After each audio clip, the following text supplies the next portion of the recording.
My English madam told me that she always finds it difficult to mark my English paper.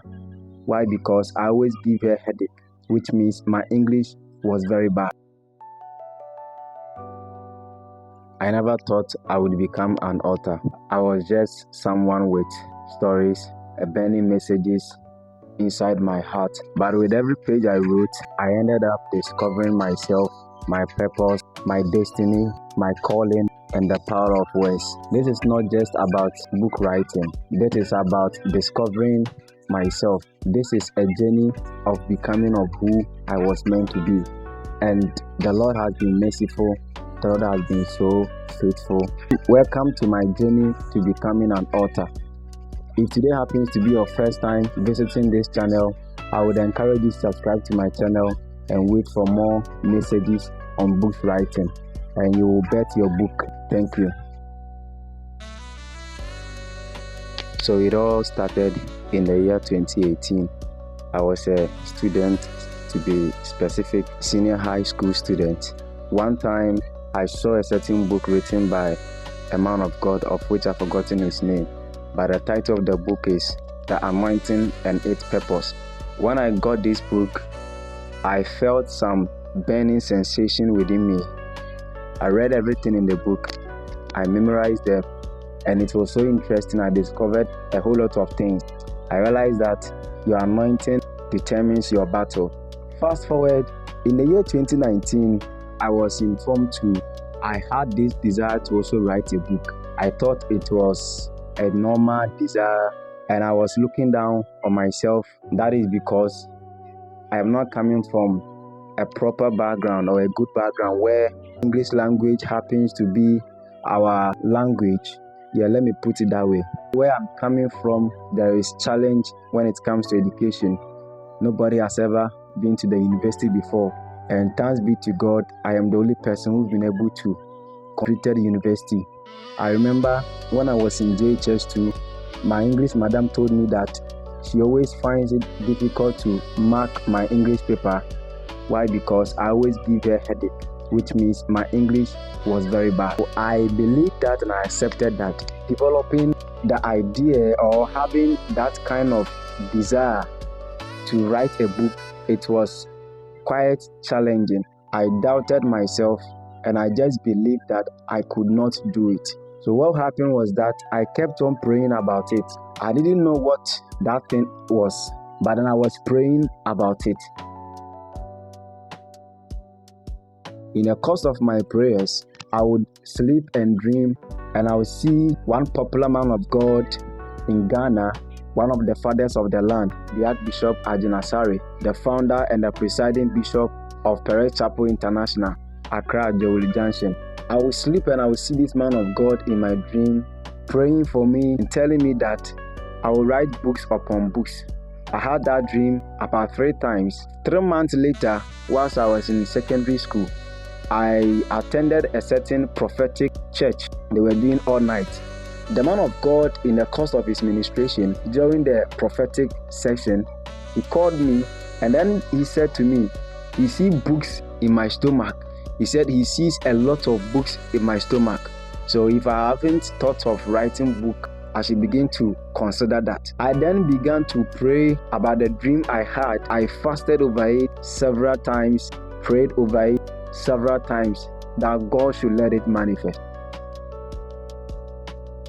When I was about to complete secondary school, by the time I got to Form 3, I had written a book. I wouldn't call it a book. I would say I had penned down some things, because in my journey of book writing, in my journey of authorship, I didn't get anybody to mentor me. Nobody was available to guide me on the do's and the don'ts. I didn't know anything. I just started everything all by myself. I wrote everything together without even knowing this is called chapter 1, paragraph or whatever. As I said, in my family, there's nothing like English, so it was a difficult thing for me to do. I wrote everything. In fact, I pinned everything together thinking that I've written a book. I was having a relative who has then completed university, not my biological brother. I gave the book to him if he could be of help by going through what I've written and at least give me feedback whether it is good or bad. I don't know whether it is today that I'm going to get the book or tomorrow. I don't know. It's been 8 years. It all started in the year 2018. Calculating from the year 2018 to 2025, it is 8 years now. I don't know when I'm going to get the write-up.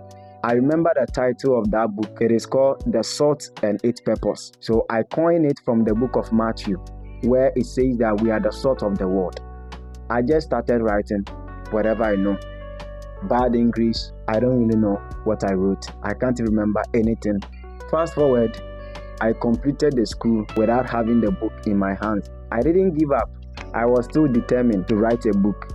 In my family, nobody has ever written a book. I was determined to break that barrier. I was determined to do something unique in my family. I was determined to bring change to my family. I was determined to create my family. I was determined to change the history of my family, and I was determined to give my family a good name.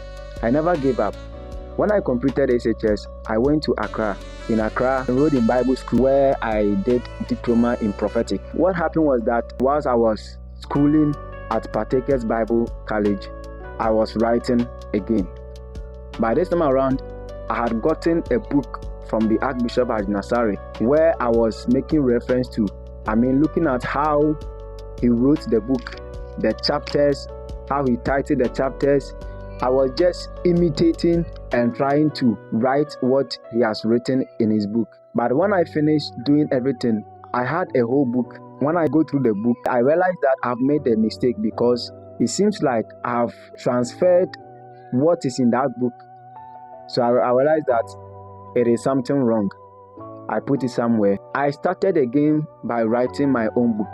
When I was watching Facebook, I was on Facebook, I was watching a certain man of God video where he was talking about the fact that holiness is important in our Christian walk. And he said that if you are holy, even if you don't pray or you don't fast, you are still powerful. That message struck me. So I decided to do more research about that. Then I got to realize that through biblical studies, you can't be holy without fasting and prayers. So fasting and prayers is also part of the component of holiness. This gave me a title called Holiness Pays. That was in the year 2021. I decided to write about this thing. When I study my Bible about holiness, all the scriptures about holiness, I read, I meditate, I brood over it, I memorize them, I recite them, then the inspiration begins to come and I write them. Sometimes I record them before I write because I may forget. When I finished the book, I didn't want to give it to that relative again because I wouldn't know whether this time around too I am going to get it or not. I just went straight to Publish House, that is separate publication, Cape Coast, around Cape Coast Technical University. I consulted them and they said they can make it a book for me, and I had finished typing them. They said they will do a typesetting, they will rearrange everything and turn it into a book for me. I was very happy. That night I didn't sleep, and the cost, it was going to be around 3,000 Ghana cedis. I was just coming from Bible school. I had just completed Bible school. I wasn't working. I was determined to go to the university right the next year. I wanted to give up because I didn't know where I was going to get the money from. But in all that, I asked them to process the book. I asked them to start publishing the book. When they were about to publish the first copy, they asked me, do I have ISBN? I didn't have. So they helped me secure ISBN number for my book and the copyright. But then I think one guy came to the publish house one day and he picked the book. 2 copies they've done, the sample they've done, and they've given it to me. They left one at the publish house and they gave me one. Somebody picked the book, and when the person was reading the book, the person wasn't interested. The person saw a lot of mistakes, a lot of errors.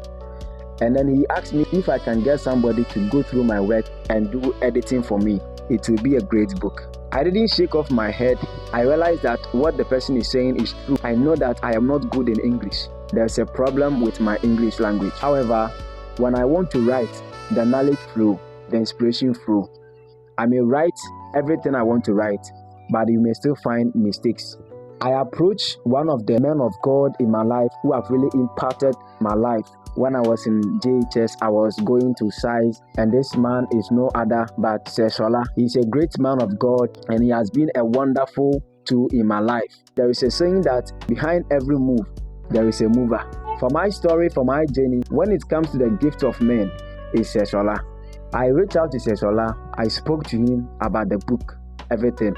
He asked me to give him the book. He will do everything for me. I was like, wow, book over 200 and something pages. I gave the book to him in a soft copy form. He took the book, interestingly, told me that I should pressure him so that he will focus on and then finish the book for me. I did my best. Every week, I'll be messaging him, I'll be calling him, and the rest. So I did my best by giving him pressure, as he said, so that he can finish the book for me on time. And I was determined to publish the book. I was determined to launch the book before I go to the university. I was determined to release the book, bring the book out before I go to the university, so that it will be like I became an author before I enrolled into the university. That was my determination. Seshola did his best, edited the book, did the proofreading and everything, and gave it to me. When he gave the book to me, I gave it to the published house. They started processing the book. I needed to pay them. They asked me to pay half of the money before they can continue. I wasn't having money then. I needed to go for loans. I went for a loan, 3,000 Ghana cedis, and I paid them. They published out the book for me, and everything was successful. During my launching, Seshola and his team came around to support. They took care of the financial aspect.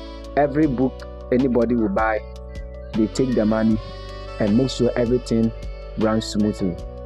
I was so grateful and I was so honored by that doing of Seshola, and I'm forever grateful to him. If I am an author today, it is because of his enormous help that he offered in my life. When I was about launching the book, I reached out to the Reverend Minister of the Methodist Church of Ghana. That was the church I was attending before I relocated to Accra. I reached out to him, I went to his house, and I informed him what I have done, what God has done through me. That if he could be of help by giving me the auditorium to launch the book, and also having his presence would be a plus to me. I spoke to him. The feedback wasn't nice. What he actually said is, "You are just a small boy. What do you even know that you've written a book?" He also then asked me that, who are my target audience? Who are those I want them to read my book? And he stated an example that for somebody like him, he cannot read my book because I am too young to write a book. And there's nothing I know. I am too young. I'm now going through the phases of life. I am now going to experience a lot in this life. At some point, whatever he said is true. There are a lot of things I have learned for the past 5 years since I became an author. I've learned so many things, and what he said is true. At a point, the first day I went to his house, the feedback wasn't good. He didn't want to give me the place. I needed to pressure him. I needed to, force the thing. One time, when I was going to this Reverend Minister's house, when he saw me coming from afar, he then called me, "Hey, the young author." So that is how come I got the name The Young Author. And he might thought that he was saying that to discourage me, but then I took that as encouragement. I took that as a stepping stone to reach out to the world with my writing. Eventually, he gave me the place, but he didn't come to the launching. And the various individuals who are the leaders of the church that I reach out to, that they will come around and support me because I had taken loan to publish out this book. So I needed to get something out of the launching and then pay back the loan. These people didn't come. I find out later after the occasion or after the book launching that the Reverend Minister intentionally sent them to a funeral, to attend a funeral on behalf of him, whilst he knows that I was launching my book on that very day. And that mistake I did, I will never repeat it again, by launching a book on Saturday, and especially where I was going to launch the book or the people I expect them to come might be busy, because Saturdays normally are for weddings, funerals, and the rest. I learned from it and I never repeated that mistake again. Fast forward, I launched the book, and by God's grace, I was able to pay my debt. I was able to pay the loan I went for. Glory be to Jesus. And I had some leftover or some money left, and I used that money to do reprint of the book. Amazing thing happened during the launching. My mother was the one I gave the book to. I have dedicated about 2 books to my mother. However, I reprinted some copies of the book again. By God's grace, they bought the book, and the title of the book is The Holiness Pays. Jehovah Makadesh, Holiness Pays. When I entered into the university, I was already an author. As I dreamt of, as I was determined, it came to pass. When I got to level 200, going to level 300, I wrote another book. Or let me say, I published another book, because I have written so many books down. I wrote a book called The Worth of a Woman. I launched the book. It went well. And God blessed me through that book. That book opened so many doors for me. It opens door for me to meet a vice chancellor. It opens a door for me to receive check. It opens a door for me to appear before some great men of God in Takoradi. God has really been faithful to me. This is my journey. You are someone out there.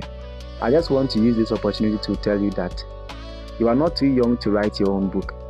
Let me tell you this truth. You can write anything at all, but you can never bring anything at all to the market.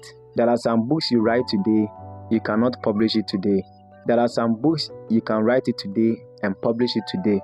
And there are 2 types of publication. We have traditional publication and then technological way of publishing your. I prefer more traditional publication over the Amazon and the rest. Listen, don't let anybody discourage you. If you have something to do, do it now. I have a video of which I will upload one day, and the video I spoke about 7 key reasons why you should write a book. There is a saying that every human being, at least, you have 1 book to write. And what is that book? Your personal life, your journey could be a wonderful tool to save minds. Listen, you are not too young to write a book. You are never too young to own a book. I became an author before my 20s. There was nothing too hard for God.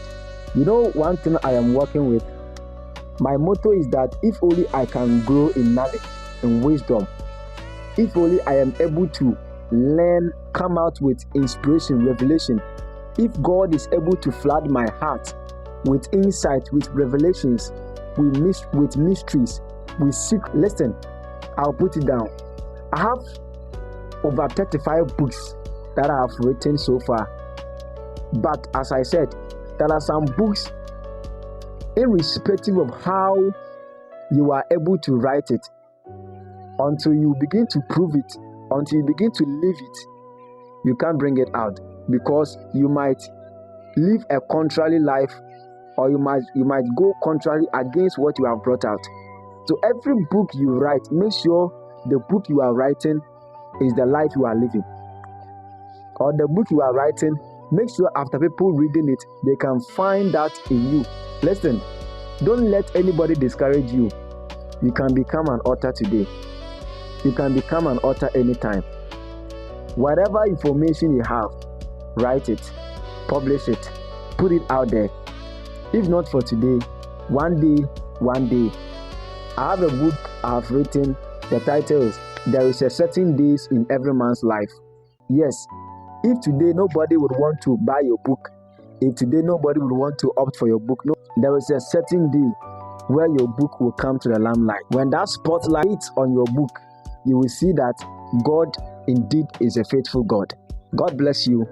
Please subscribe to this channel if you haven't subscribed, and God bless you for doing that. Thank you. My name is The Young Author, your favorite young author.